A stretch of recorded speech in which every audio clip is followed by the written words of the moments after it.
দেখুন আজ আমি নিয়ে এসেছি ঝিঙে আলু পোস্ত। Welcome back to my channel S কিচেনের পক্ষ থেকে আমি শেফালি নিয়ে এসেছি আপনাদের জন্য আরও একটি নতুন স্বাদের নতুন রেসিপি। অল্প কিছু উপকরণ দিয়ে আজ আমি বানাবো ঝিঙে আর আলু পোস্ত, বাঙালির অতি প্রিয় খাবার। তো এখানে আমি নিয়েছি ঝিঙে 500 গ্রাম ঝিঙে আমি ভালোভাবে কেটে ধুয়ে নিয়েছি মিডিয়াম সাইজের দুটো আলু কেটে এরকম সরু সরু করে ভালো করে ধুয়ে জলে ভিজিয়ে রেখেছি যাতে কালো না হয়ে যায়। নিয়েছি ছোটো সাইজের দুটো পেঁয়াজ কুচি করে নিয়েছি, আরও অন্যান্য উপকরণও আছে। তো আমার আরও নিত্য নতুন রেসিপি পেতে আমার চ্যানেলটিকে সাবস্ক্রাইব করুন আর পাশে থাকা বেল আইকনটিকে অল করে রাখুন যাতে সবার প্রথমে আমার নোটিফিকেশন আপনার কাছে পৌঁছে যায় আর আপনি অতি সহজেই দেখে নিতে পারেন। দেখুন এখানে নিয়েছি 2 টিস্পুন পোস্ত আর নিয়েছি 1 টিস্পুন সর্ষে আর দিয়ে দেব দুটো কাঁচা লঙ্কা। আমি এটা শিলে বেটে নেব। দেখুন ঝিঙে আলু পোস্তর জন্য এখানে আমি একটা কড়া বসিয়েছি আর কড়াটা গরম হয়ে এসছে। এখানে দিয়ে দেব পরিমাণ মতো সরিষার তেল। পোস্তটা যদি সরিষার তেল দিয়ে রান্না করা যায় তাহলে এর স্বাদ কিন্তু অনেকটাই বেড়ে যায়। তো তেলটা আমি গরম হতে দেব।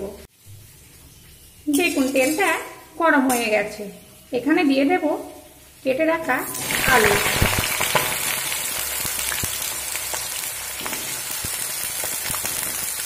আর দেব পরিমাণ মতো লবণ, দিয়ে দেব পরিমাণ মতো হলুদ, দিয়ে লো ফ্লেম করে আলুটা ভেজে নেব। দেখুন আলুটা কিন্তু ভাজা হয়ে গেছে। এবার আমি এখানে দিয়ে দেব আগে থেকে কেটে রাখা ঝিঙে। প্লিজ ভিডিও দেখা শুরুতে একটা লাইক দিয়ে ভিডিওটি দেখা শুরু করুন। আপনার একটা লাইক আমাকে অনেক দূরে এগিয়ে নিয়ে যেতে সাহায্য করবে।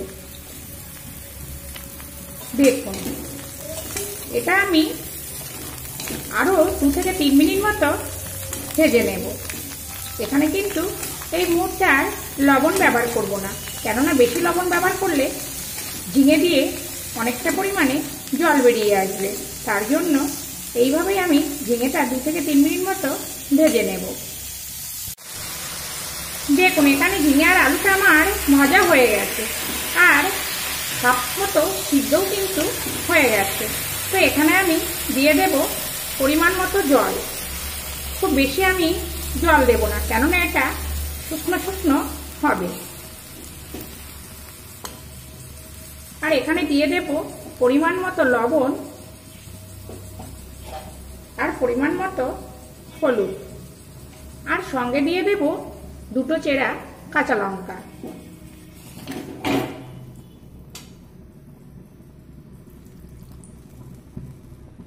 দিয়ে ঢাকা দিয়ে আমি রান্নাটা হতে দেব।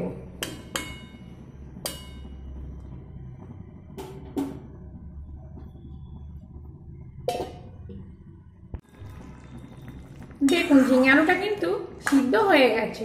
এবার আমি একটা অন্য পাত্রে তুলে নেব। তুলে নিয়ে কড়াটা পরিষ্কার করে ফিরে আসছি।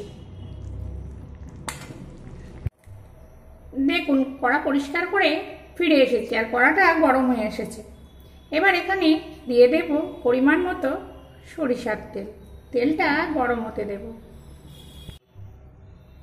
দেখুন তেলটা গরম হয়ে গেছে। এবার এখানে ফোড়নে দেব 5 ফোড়ন আর দেব দুটো শুকনো লঙ্কা। ফোড়নটা একটু ভাজা হতে দেব। এবার এখানে দিয়ে দেব পেঁয়াজ কুচি। পেঁয়াজটা একটু ভাজা করে নেব। দেখুন পেঁয়াজটা ভেজে নিয়েছি, কিন্তু খুব কড়া করে কিন্তু ভাজবো না। এবার এখানে আমি দিয়ে দেব সর্ষে, পোস্ত আর কাঁচা লঙ্কা বাটা আর সঙ্গে দেব অল্প একটু হলুদ দিয়ে আরও 1 থেকে 2 মিনিট মতো কষিয়ে নেব। দেখুন সর্ষে আর পোস্ত দিয়ে আমি 1 থেকে 2 মিনিট মতো কষিয়ে নিয়েছি।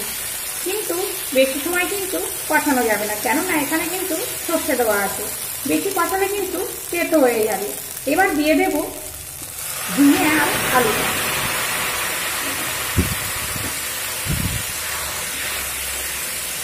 আর দেব অল্প একটু চিনি, পরিমাণ মতো আর কি। এবার আমি রান্নাটা হতে দেব। দেখুন ঝিঙে আলু পোস্তটা রেডি হয়ে গেছে। তো এই পর্যন্ত আমার নতুন বন্ধু, পুরনো বন্ধু, আমাকে পাশে থেকে যারা সাপোর্ট করছেন তাদেরকে অসংখ্য অসংখ্য ধন্যবাদ পাশে থেকে সাপোর্ট করার জন্য।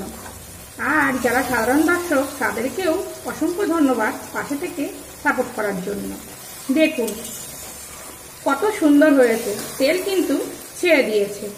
এবার আমি ওপর থেকে দিয়ে দেব কাঁচা সর্ষের তেল। পোস্ত মানেই কিন্তু অবশ্যই কাঁচা সর্ষের তেল দিতে হবে। এবার আমি গ্যাসটা বন্ধ করে দেব। মাঝে কিন্তু আমি লবণটা একবার চেক করে নিয়েছি। আমরা যদি চান এখানে সর্ষেটা ব্যবহার নাও করতে পারেন। এবার আমি একটি পাত্রে নামিয়ে নেব। তো আমার এই রেসিপি যদি আপনাদের ভালো লেগে থাকে প্লিজ আমার চ্যানেলটিকে সাবস্ক্রাইব করে পাশে থাকুন। আর যদি খুব ভালো লাগে প্লিজ একটা শেয়ারও করে দিন, সঙ্গে একটা লাইক। এই ঝিঙে আলু পোস্ত আমি গরম ভাতের সঙ্গে পরিবেশন করব। আর সঙ্গে থাকবে একটু হালকা মুগের ডাল। আবার পেয়ে আসবো নতুন কোনো রেসিপি নিয়ে। সবাই ভালো থাকবেন, সবাই সুস্থ থাকবেন।